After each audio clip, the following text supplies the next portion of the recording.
놀부 보쌈 창업하면 얼마나 벌까요? 안녕하세요, 장백TV입니다. 오늘은 놀부에 대해서 이야기를 좀 하려고 합니다. 놀부 하면은 놀부 보쌈, 놀부 족발, 요즘은 같이 하죠. 그리고 놀부 부대찌개 아주 유명합니다. 우리나라 1세대 프랜차이즈라고 할 수 있고요. 놀부라고 하면 모르는 분이 없을 정도로 굉장히 높은 인지도를 가지고 있죠. 그래서 오늘은 놀부에 대한 이야기를 좀 드리려고 하는데요. 놀부 보쌈 족발 창업하면 얼마나 벌까요? 우선 얼마나 버는지, 얼마나 투자해야 되는지 이야기하기 전에 놀부에 대해서 이야기를 먼저 좀 드릴게요. 놀부가 생각보다 굉장히 오래된 브랜드입니다. 원래 회장님은 김순진 회장님이셨어요. 여성분이시고 1952년생, 아주 미인이세요. 1987년도에 이 놀부라는 브랜드가 만들어졌는데요. 김순진 회장님께서는 중학교를 중퇴하고 서울로 상경을 하셔가지고 여러 가지 일을 경험을 하고 놀부를 창업을 하셨는데요. 첫 창업이 성공적인 건 아니었다고 합니다. 놀부가 창업되기 전에 3개의 음식점이 망하셨다고 하네요. 모든 성공 스토리는 이런 공통점이 있죠. 하나의 창업이 성공하는 게 아니라 이전에 여러 가지의 시행착오, 실패, 어려움, 이런 절망적인 상황을 겪고 큰 성공이 이루어지는 정말 정해져 있는 순서인 것 같아요. 1987년도에 처음 놀부가 만들어졌는데요. 1988년도에 88 올림픽이 있었죠. 87년도에는 전두환 대통령이 집권하던 시기였습니다. 아주 옛날 같죠.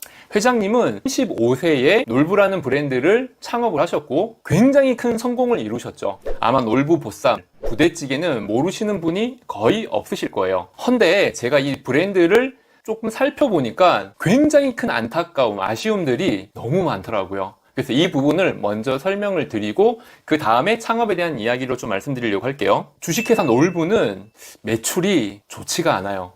최근 매출부터 옛날 매출까지 살펴보면요. 2008년도에 1007억 매출이 있었고요. 9년도에 1047억, 2010년도에 1112억, 여기까지는 꾸준한 상승세였어요. 굉장히 승승장구했다고 할 수 있습니다. 그런데 2011년에 약간의 매출 하락이 있었어요. 1084억. 그런데 2012년도가 되면서 급격히 떨어집니다. 794억. 그런데 여기에 어떤 변화가 있었는지 살펴보면은 그 원인이 보이기도 해요. 2011년도에 미국 투자기업 모건 스탠리가 전격적으로 주식회사 놀부를 인수를 합니다. 얼마에? 1200억에 인수를 합니다. 모건 스탠리가 무슨 회사지? 하시는 분도 계실 거예요. 모건 스탠리는 엄청난 기업입니다. 시가총액 200조의 기업이고요. 현대자동차가 시총 40조의 회사라고 생각을 한다면 엄청난 기업이겠죠. 현대차 기업의 5배에 모건 스탠리가 우리나라 프랜차이즈 놀부를 인수를 한 것이에요. 당시에는 굉장히 큰 이슈였어요. 이렇게 큰 기업이 놀부를 인수했다 그러면 전격적인 지원이 들어가고 현재보다도 엄청나게 큰 회사로 성장을 했을 텐데 보통 이런 투자 회사들은 얼마에 인수를 해서 뻥튀기를 해가지고 다시 파는 게 목적이죠. 그런데 2014년도부터 매출을 보면은 1217억, 1196억, 1203억, 1015억, 867억. 급기야 2019년도에는 주식회사 놀부의 총 매출이 265억까지 떨어집니다. 현 자료는 공정거래위원회에서 제공하는 정보공개서 기준으로 말씀드리는 거기 때문에 팩트 기반이라고 할 수 있습니다. 너무나 안타까운 수치인데요. 어떻게 하다 이 지경까지 되었는지 조금 더 살펴봤는데 제가 분석하는 이 사태의 원인은 몇 가지가 보이지만은 가장 심각한 것이 무분별한 브랜드 런칭인 것 같아요. 주식회사 놀부에 우리가 아는 브랜드들은 보쌈, 족발, 부대찌개, 사실 그 이외에는 기억나는 거 잘 없으시죠? 무려 34개의 브랜드가 런칭이 되었고 이미 없어진 것까지 생각을 한다면 더 많았던 것 같아요. 사실 좀 너무 웃긴 이야기인 것 같죠? 우리가 브랜드를 하나 런칭을 해서 성공을 하면 놀부처럼 엄청난 부가가치가 생기지만 런칭을 하는 족족 이런 브랜드들이 성공하긴 쉽지 않습니다. 런칭한 브랜드가 성공하기 위해서는 정말 중요한 요소 한 가지가 필요한데요. 그것은 여기서 말씀은 못 드리지만 그런 요소 없이 런칭하는 브랜드마다 성공을 시킨다는 것. 사실 쉽지 않습니다. 많은 중견기업들의 프랜차이즈 브랜드들이 이와 비슷한 실수를 반복하고 있어요. 결국 놀부는 2021년 모건 스탠리가 다시 매각하기로 결정을 합니다. 그런데 이게 매각이 되기 위해서는 좋은 물건이어야 하잖아요. 한데 지금 상황의 놀부의 상황을 보면은 이게 매각이 가능할까 할 정도의 수준이더라고요. 결정은 2022년도에 지분 57%를 매각을 하고 그 매각 금액은 200억이라고 하네요. 국내 사모펀드가 인수를 한 것 같아요. 100% 지분을 1200억에 매수한 모건 스탠리가 57% 반 조금 넘는 금액을 200억에 매각을 했다. 엄청난 손실을 냈다는 거죠. 사실 17%가 200억에 매각이 됐다는 것도 믿기지가 않아요. 제 입장에서는. 왜냐하면 수치를 봤을 때 200억의 반을 매수할 회사가 없다라고 저는 판단을 하거든요.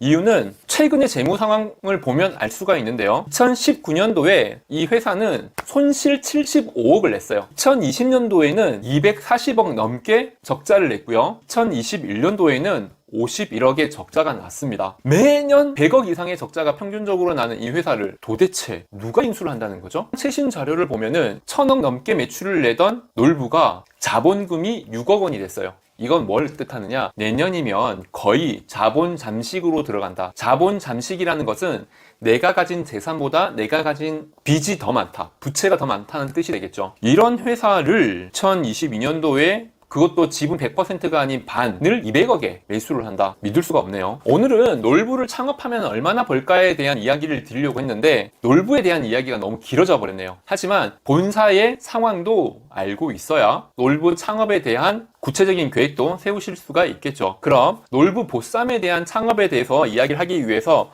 놀부 보쌈 매장 수를 한번 살펴볼게요. 2016년도에 274개점이었던 매장이 2017년도에 239개점으로 줄어들고요. 매년 계속 줄어들다가 올해 홈페이지 기준으로 나와 있는 놀부 보쌈 족발의 매장 수는 107개점이에요. 오늘 날짜가 2022년도 9월 추석 중이거든요. 이대로 간다 그러면 내년이면은 100개 이하로 떨어질 가능성이 농후해 보입니다. 매년 10개점 이상이 폐점을 하고 있는 상태고요. 그러면 30평 기준으로 놀부 보쌈 족발의 창업 비용은 얼마 정도 되느냐 한번 살펴봤거든요. 가맹비 880, 교육비 550, 보증금 500, 기타 비용을 1699, 인테리어를 4950. 여기까지가 정보 공개서 기준으로 나와 있는 팩트고요. 여기에 이제 제가 생각하는 간판이나 기타 비용을 한 2천만 원 정도 예상으로 잡고요. 보증금이나 권리금, 부동산 비용이 필요하니 이것을 그냥 러프하게 1억 원으로 잡을게요. 그랬을 때 30평 기준으로 총 투자하는 비용은 2억 8천만 원 정도가 됩니다. 부동산의 비용은 권리금도 있을 수 있고 보증금이 높을 수도 있기 때문에 이것은 현실적으로 판단해 보시기 바랍니다. 그럼 기대할 수 있는 30평 매장에서의 기대 수익은 얼마 정도 될까요? 30평 기준 전국 평균 매출, 월 매출은 이것은 정보 공개서상에 나와 있는 평균 매출이기 때문에 팩트라고 보셔도 돼요. 이것보다 적은 매장도 있고 이것보다 많은 매장도 있지만 평균은 30평 기준으로 1720만 2,500원 30평인데 이게 가능한가요? 지금 제가 투자하고 있는 돈가스 브랜드는 7평에서 월 매출이 6천만 원이 나오고 있어요. 그런데 30평에서 1,700만 원이다. 네. 그러면 이 매출에서 수익은 얼마나 나느냐? 인건비 25% 정도 잡고 430만 원, 재료비 35% 잡고 600만 원, 월세 10 잡고 170만 원, 카드 수수료 2% 잡고 34만 원, 수도 강렬비 5% 잡고 86만 원 했을 때 순이익금이 390 정도가 나온다고 계산은 되거든요. 그런데 이거는 조금 더 깊이 들어갈 볼 필요가 있겠네요. 지금 이 표에 좀 이상한 점은 없나요? 이건 제가 물론 예상한 거긴 하지만 인건비 430만 원 30평에서 이거 2명이 인건비잖아요. 30평 매장을 2명에서 운영 가능한가요? 그건 아니죠. 최소 3명은 잡아야 될 것 같아요. 하지만 이러면 30%가 넘어가다 보니까 제가 비율적으로 넣지를 못했는데 이거 현실적으로 생각할 필요가 있고요. 재료비 35% 이 부분은 저도 정확하게 잘 모르는 거기 때문에 일반적인 비율로 넣었습니다. 더 높을 수도 있고 낮을 수도 있어요. 자, 월세 10%. 놀부 매장을 봤을 때 30평 매장이 월세 170만 원 나올 수 있나요? 제가 볼 때 최소 300만 원에서 400만 원 정도를 평균으로 잡아야 현실성이 있다고 생각이 듭니다. 그렇게 했을 때 순이익은 여러분이 한번 계산해 보세요. 제가 이 표를 가지고 설명드리자니 브랜드에 너무 피해를 좀 주는 것 같아가지고 말씀드리기가 좀 힘듭니다. 보통 제가 브랜드의 창업을 하고 투자금을 회수할 수 있는 기간을 설명을 드리는데 이거는 제가 의미가 좀 없어 보여서 투자금 회수 기간은 설명을 드리지 않도록 하겠습니다. 놀부가 정말 우리나라에서는 대표적인 프랜차이즈 브랜드였고 토종 브랜드였고 1세대 브랜드였는데 잘 나가는 다른 브랜드에 비해 놀부가 모건 스탠리가 인수를 하고 대표이사가 바뀌면서 상황이 아주 안 좋아진 것 같은데요. 저는 가볍게 두 가지를 수정해야 된다고 생각합니다. 첫 번째, 무분별하게 런칭했던 브랜드들 빨리 정리해야 될 거예요. 밑빠진 독은 거기에서 발생을 하죠, 보통. 두 번째로, 어이없는 BI 수정. 지금 첫 번째 원조 BI는 아마 모르는 분이 없으실 거예요. 딱 보면 놀부죠. 우리나라 대표 브랜드. 그런데 이 브랜드가 이렇게 한번 바뀌고 또 이렇게 바뀌었어요. 자, 이 두 번째, 세 번째 로고를 보면 우리가 아는 브랜드 같나요? 우리 처음 보는 브랜드 같지 않나요? 스타벅스가 전격적으로 BI를 교체를 하면서 사실 이건 그냥 의미 없는 따라하기를 한 것 같아요. 심플하게, 기억에 남. 이건 성장하는 브랜드에서 가능한 일이죠. 차라리 다시 원조로 되돌리는 것이 브랜드를 성장하는데 훨씬 더 유용할 것 같습니다. 이상 장백TV였습니다.